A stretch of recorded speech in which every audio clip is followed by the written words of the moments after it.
Hello guys, তোমরা সবাই কেমন আছো? আশা করি খুব ভালো আছো। আমরাও খুব ভালো আছি। এখান থেকে ভিডিওটা স্টার্ট করলাম।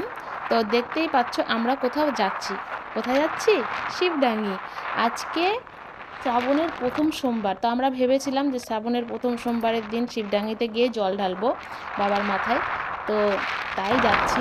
দেখতে পাচ্ছ আমরা দুজন খুব সুন্দর একটা ওয়েদারে মজা করতে করতে যাচ্ছি।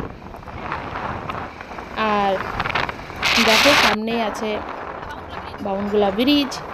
এই ব্রিজের যে নদী নিচে যে নদীটা আছে, এই নদীটাতে নৌকাবাজ হয়। সেটা হলো বিশ্বকর্মা পূজার দিন। সবাই আসে, যারা যারা এসেছে তারা তো জানোই। আর আমি কোনোদিন আসিনি অবশ্য, এবার আসবো। তারপরে বহু পথ অতিক্রম করার পর চলে আসলাম ফাইনালি শিবডাঙ্গি রাস্তাতে। দেখতে পাচ্ছ কত মানুষ, আর বৃষ্টিও হয়েছিল, কাদা হয়ে আছে। আর দেখতে থাকো। আর সামনে দেখো ওখানে পার্কিং, এর আগে গাড়ি যেতে দেবে না। এখান থেকে একটু পথই হেঁটে যেতে হবে। দেখতে পাচ্ছ গাইস কত বড় লম্বা লাইন এই রোদের মধ্যে। ওই যে বট গাছটা দেখতে পাচ্ছ, ওখানে বাবা বসে আছে। আর দেখো কত বড় লাইন। ফাইনালি চলে এসেছি মন্দিরের কাছে। দেখতে পাচ্ছ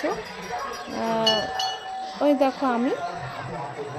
আর ভেতরে এতটাই মানুষ ছিল যে ছবি তুলতে দিচ্ছিল না, জল ঢেলে বের করে দিচ্ছিল। তো বন্ধুরা, এখানে কারা কারা এসেছে অবশ্যই কমেন্টে বলো, আর কেমন লাগলো। আর পছন্দ হলে অবশ্যই লাইক কমেন্ট শেয়ার করে দিও, নতুনরা ফলো করে দিও। কয়েকটা ছবি তুলে নিচ্ছিলাম।